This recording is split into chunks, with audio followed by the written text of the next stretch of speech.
Minhas mãos agora tremem e uma nuvem encobre meus olhos quando me lembro de tudo isso.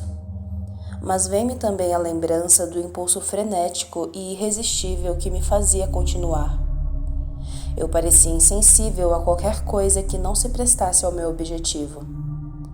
Era um transe, um delírio, um sonho, embora para qualquer outro mortal que porventura me visse em ação, aquilo parecesse um pesadelo orquestrado no inferno. Mas ninguém sabia, nem poderia saber. Meu melhor amigo, Henri Clerval, eu o abandonara completamente. Recusava-me a vê-lo ou a deixar que me visse. Sabia que, pelo afeto que me dedicava, minha atitude devia doer-lhe. Ainda mais porque não podia explicar-lhe o motivo do meu afastamento. Consolava-me com a ideia de que ele estaria ocupado com seus próprios estudos e que talvez, em breve, quando lhe mostrasse o que estava fazendo, ele compreendesse. Minha família em Genebra também ficara distante de meus pensamentos. Não tinha tempo para uma simples carta ao meu pai, aos meus irmãozinhos ou à minha noiva. As cartas que me enviavam jaziam empilhadas e fechadas sobre uma mesa. Henri devia mantê-los informados sobre a minha reclusão. Sabia que eu estava vivo porque meu empregado vinha trazer-me comida pela fresta da porta do meu laboratório. Eu imaginava qual deviam ser os sentimentos do meu pai a respeito daquele silêncio, mas não podia deixar que meus pensamentos me desviassem do meu trabalho, que, por mais odioso, tinha me arrebatado de forma absoluta. Henri certamente o estaria informando de que eu estava bem, com saúde e mergulhado nos estudos, o que de certa forma era verdade. Isso deve tê-lo aplacado, embora não detivesse a enxurrada de cartas de Elizabeth, e que por intermédio desta, o pequeno William, que eu mal conhecia, derramavam o seu amor por mim. O outono, o inverno e a primavera passaram-se, enquanto eu me atirava à minha criação, agora com força redobrada ao vê-la tão perto do seu término. Sabia que as estações se sucediam pelo espetáculo das folhas morrendo, dos galhos se cobrindo de neve e das flores nascendo diante da minha janela. Mas essa visão não me ocupava mais do que frações de pensamento, todo voltado para a minha obra. Uma obra tão suprema quanto aquela de morrer e ressuscitar que a natureza desempenhava lá fora. A diferença estava em que a natureza parecia fazer aquilo sem esforço, enquanto quem me observava veria que não um artista entregue a uma obra solene, mas um homem condenado a um trabalho forçado numa mina de carvão. Todas as noites, uma febre me queimava e me deixava tenso e irritadiço. A queda de uma folha me provocava sobressaltos e eu gelava a ideia de que alguém entrasse ali, como se tivesse 1000 crimes a esconder. Algumas vezes, ao me ver de relance no espelho, a imagem do trapo humano que eu me tornara me alarmava. Era um milagre como eu não me caíra doente. Prometi a mim mesmo uma vida saudável, de esportes e prazeres, assim que minha tarefa terminasse.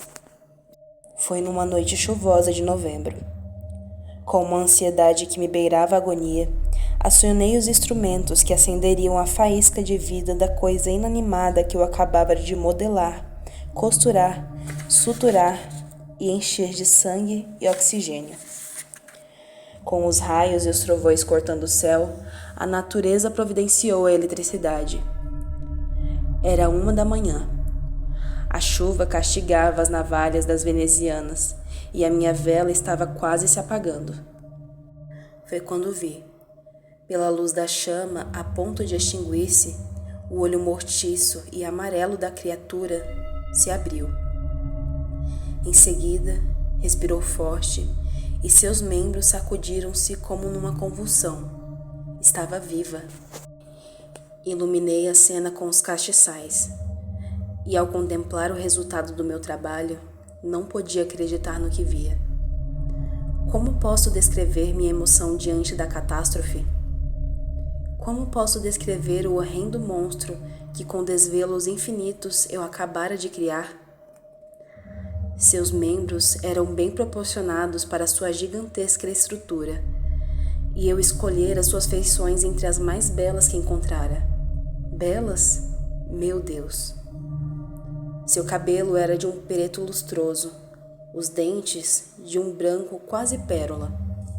Mas essas características apenas formavam um contraste ainda mais pavoroso com a pele amarelada e enrugada como couro, que mal cobria os músculos e veias debaixo dela. Os olhos eram aquosos e fundos, os lábios retos e negros. Nenhum mortal poderia suportar o pavor daquela visão.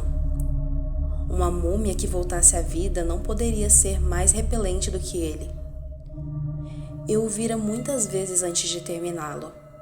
Era feio, sem dúvida, mas quando seus músculos e articulações tornaram-se capazes de movimento, quando suas costuras ficaram proeminentes como se tivessem vida própria, quando seu rosto ganhou expressão, e era uma expressão monstruosa, ele se tornou algo que nem o demônio poderia ter concebido.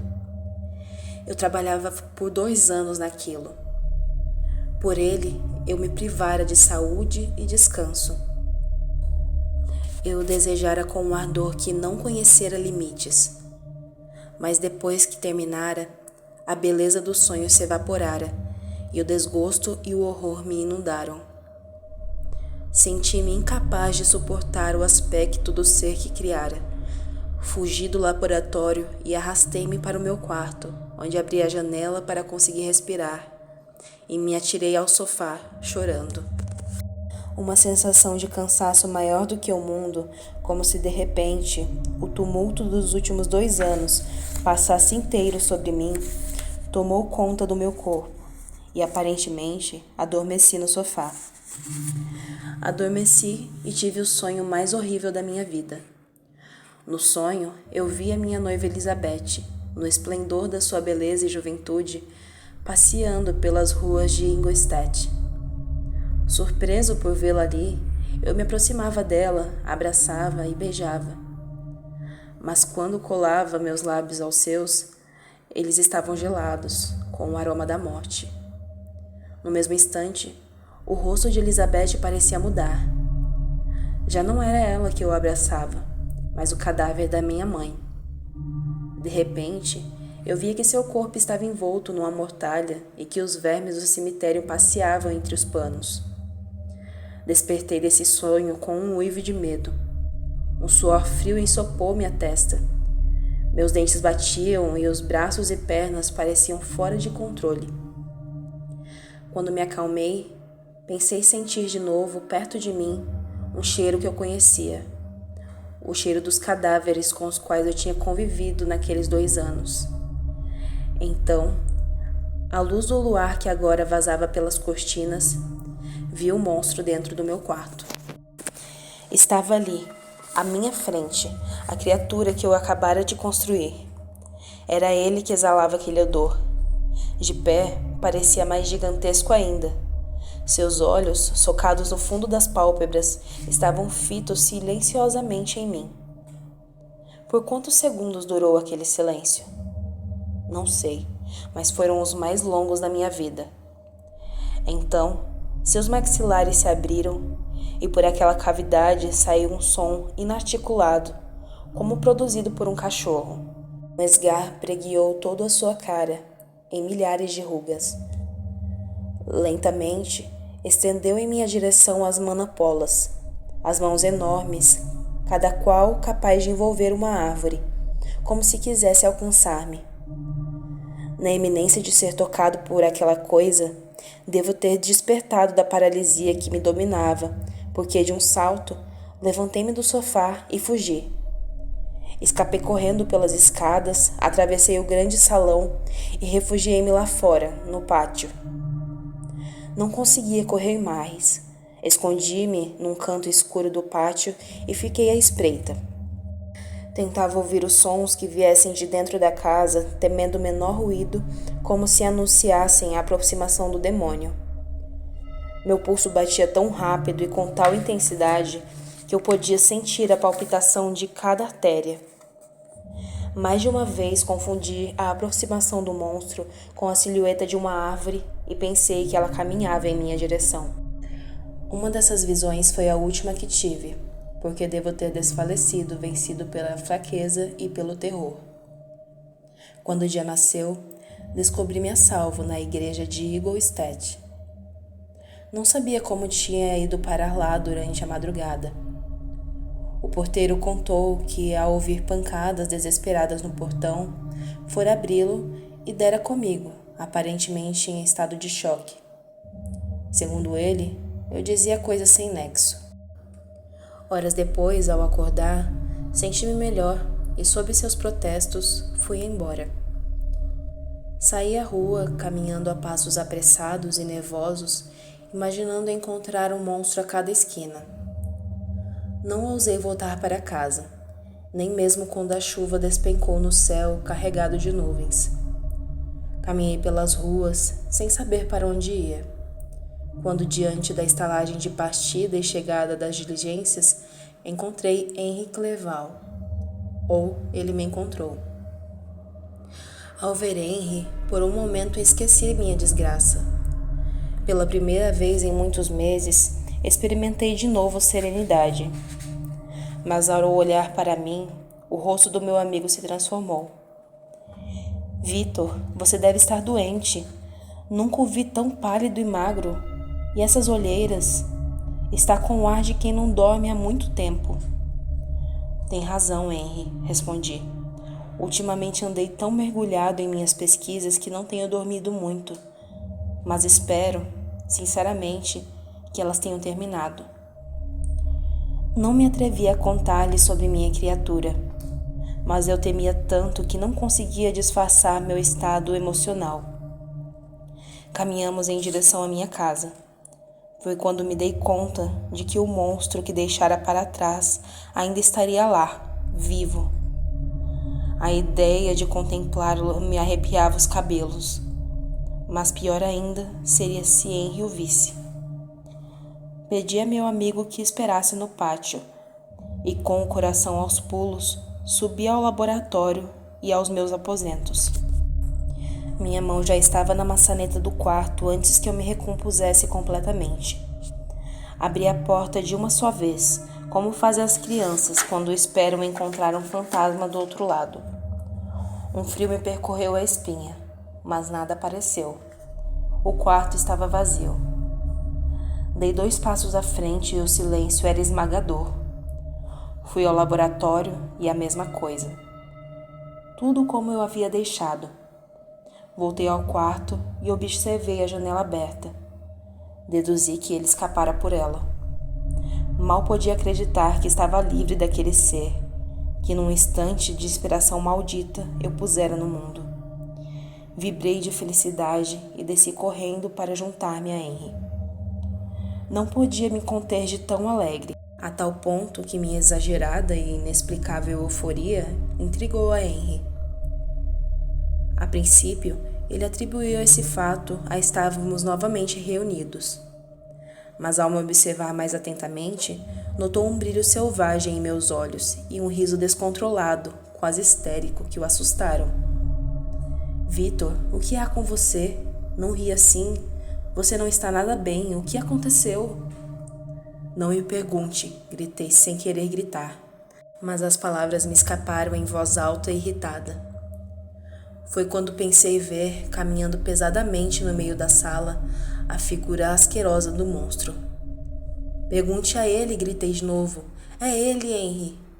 Em minha alucinação, o monstro continuava se aproximando e ia me atacar. Comecei a me debater e a espernear contra um inimigo imaginário. Quando Henri finalmente conseguiu imobilizar-me, o mundo se apagou e desmaiei. Aquele foi o começo de uma febre que me prostrou de cama durante meses. Nos raros momentos de semiconsciência, eu oscilava entre o delírio e a depressão. Mas grande parte daquele tempo dormi pesadamente e fui assombrado por pesadelos nos quais a criatura parecia onipresente. Pobre Henri.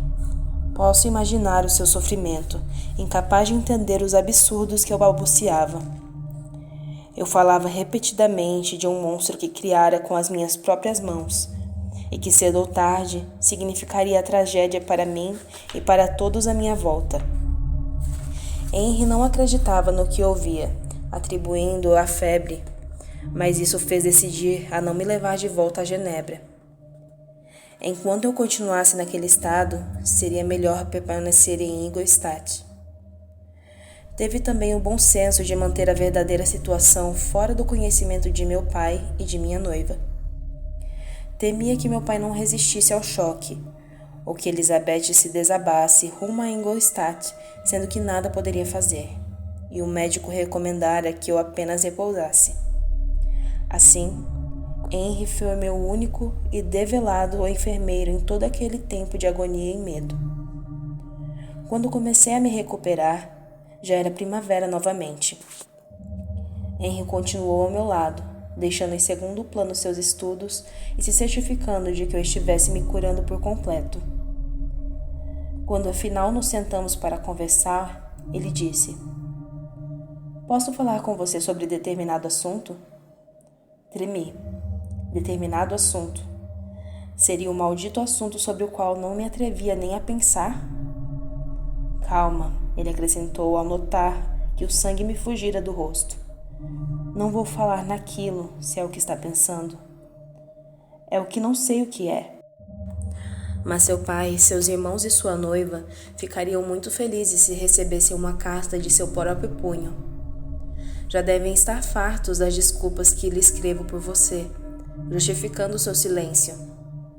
Só isso? Eu disse aliviado. Vou escrever agora mesmo. Então, acrescentou Henry sorridente, pode começar por responder essa carta de Elizabeth que acabou de chegar. Em sua carta, Elizabeth falava de sua preocupação por mim e de como Henry os mantivera informados de suas Em sua carta, Elizabeth falava de sua preocupação por mim e de como Henry os mantivera informados de minhas ocupações que me impediam de escrever. Sabia que essas ocupações haviam terminado e que eu poderia, quem sabe, voltar a Genebra por um tempo.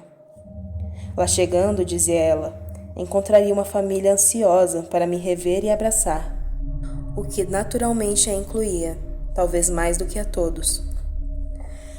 Dizia também que depois de uma ausência de mais de 5 anos, eu não reconheceria meu irmãozinho William. Ah, se pudesse vê-lo agora, Victor, escreveu Elizabeth. Está alto para a idade, tem os olhos mais doces e azuis desse mundo, as faces coradas e os olhos escuros e encaracolados. Quando sorri, 2 covinhas desapontam em seu rosto. Já teve 2 namoradas, mas sua favorita é Louise Biron, uma garotinha de 5 anos de idade. Ah, querida Elizabeth, se pudesse, eu a teria em meus braços naquele exato momento. Deu-me vontade de fazer as malas e partir naquele instante para casa. Mas não me sentia ainda seguro para viajar e confrontar minha família. Além do mais, precisava completar meus trabalhos teóricos para a universidade. Isso iria consumir-me os meses seguintes, apesar de a simples menção das palavras filosofia natural despertar-me violenta náusea. Pior ainda, a visão de um instrumento químico trazia-me de volta toda a agonia dos meus sintomas nervosos. Henry percebeu isso e removeu do quarto que eu usara como laboratório tudo o que pudesse alterar-me. Lacrou-o e me proibiu de entrar lá. Atravessei o verão ocupado com a minha tese para Herr Haldeman. O retorno a Genebra foi marcado para o outono. Mas os atrasos diversos impediram a minha partida e quando chegou o inverno, a neve castigou duramente a região. As estradas ficaram impraticáveis. Isso me reteve em Ingolstadt até a primavera seguinte, um adiantamento que por si me encheu de amargura. E esse foi o primeiro sinal de uma maldição pendente sobre a minha cabeça. Porque na própria semana de maio, em que eu finalmente viajaria para Genebra, recebi uma carta de meu pai. trazia a mais apavorante e triste notícia que eu poderia esperar. Meu irmãozinho William havia sido assassinado. A tragédia acontecera nas circunstâncias mais horríveis, e segundo meu pai, nada fazia prever que um dia tão perfeito terminasse daquele jeito. Por sugestão de Elizabeth, tinham ido todos a um passeio no bosque à beira do lago de Genebra. A tarde estava linda e amena e o passeio se prolongou. De noitinha, quando decidiram voltar, meu pai e Elizabeth deram pela falta de Ernest e William. Sentaram-se num banco do jardim e esperaram que voltasse. Meia hora depois, Ernest apareceu sozinho e perguntou se tinham visto meu irmão. Contou que brincavam nas proximidades do lago e que William correra para se esconder. Ele fora procurá-lo e não o encontrara. Então resolveram esperá-lo, mas William não voltou. Meu pai e Elizabeth se alarmaram. Deram busca pela região, gritando o seu nome, mas William não respondeu, nem estava à vista. Elizabeth sugeriu que ele poderia ter voltado sozinho para casa. Foram então para lá, mas não o encontraram. Resolveram voltar ao lago, agora com tochas, porque a noite acabara de cair. Estavam angustiados, imaginando William exposto ao frio e à madrugada. Por volta das 5 da manhã, encontraram seu corpo, estirado no matagal. O pescoço fora quebrado por mãos poderosas. Do criminoso, que ninguém vira, ficaram as marcas de dedos enormes no pescoço de William. Volte, querido Victor, terminara a carta do meu pai. Só você pode consolar Elizabeth. Ela não para de chorar e se acusa injustamente pela morte de William. Diz que se não tivesse sugerido o passeio, a desgraça não teria acontecido. Para Elizabeth, William era como um irmãozinho, ou até mesmo como um filho. Estamos todos muito tristes. Não se estará aí um motivo a mais para sua volta, para nos confortar? E sua mãe, graças a Deus, ela não está mais entre nós para presenciar a morte tão cruel do seu filhinho querido. Volte, Victor. Deixe para trás qualquer ideia de vingança contra o assassino. Traga-nos sentimentos de paz e ternura. Eles ajudarão a curar, em vez de inflamar, os ferimentos em nossos corações. Volte para essa casa de dor, meu filho, com afeto e gentileza para aqueles que te amam, e não com ódio pelos inimigos. De seu pai, Alphonse Frankenstein. Genebra, 12 de maio de 1794. Ao entrar na carruagem que me conduziria na primeira etapa da longa viagem para Genebra, eu ainda podia ouvir as últimas palavras do consolo de Henry que me dissera a respeito de William. Ele já não sofre mais, meu amigo. Isso agora está reservado a nós, meros miseráveis e sobreviventes. A viagem foi de uma melancolia infinita. A princípio, eu queria chegar logo para consolar minha família. Mas quando já haviam varado incontáveis quilômetros e me aproximava da minha cidade natal, ordenei ao cocheiro que fosse mais devagar. Uma avalanche de pensamentos me atormentava a cabeça. Passei por cenários familiares à minha infância, mas que eu não via há quase 6 anos. Quantas coisas deviam ter mudado, e por menores e imperceptíveis que fossem, essas transformações eram importantes. Tive medo. Não ousava mandar o cocheiro ir à frente. Era como se eu estivesse cercado de 1000 demônios, embora não fosse capaz de defini-los. Fiquei 2 dias em Lausanne, contemplando o lago. Suas águas azuis estavam calmas e o esplendor daquelas montanhas nevadas, os palácios da natureza, pareciam o mesmo, como se eu ainda tivesse 12 anos, como se ainda fosse um colegial feliz, como se o laboratório de Ingolstadt nunca tivesse existido. Aos poucos, senti minhas forças voltarem e continuei a viagem para Genebra. A estrada corria à margens do lago, que se tornava mais estreito à medida que eu me aproximava da cidade. Meu coração também voltou a se apertar. A noite envolveu os Alpes e nem a beleza do cenário afastou de mim a ideia de que parecia um esconderijo propício para o mal. Algo me fez pensar que eu estava condenado a me tornar o mais miserável dos seres humanos. Hoje, vejo que eu estava profeticamente certo. Embora não pudesse calcular a 100ª parte do tenebroso destino que me esperava. Estava escuro quando cheguei aos arredores de Genebra. Os portões da cidade já haviam sido fechados e fui obrigada a passar a noite em Sharon, uma aldeia a 2 quilômetros de distância. Sem o mínimo sono, resolvi visitar o lugar onde o pobre William fora assassinado. Como não podia passar pela cidade, tive de circundá-la pelo lago de bote para chegar. Uma tempestade parecia aproximar-se rapidamente.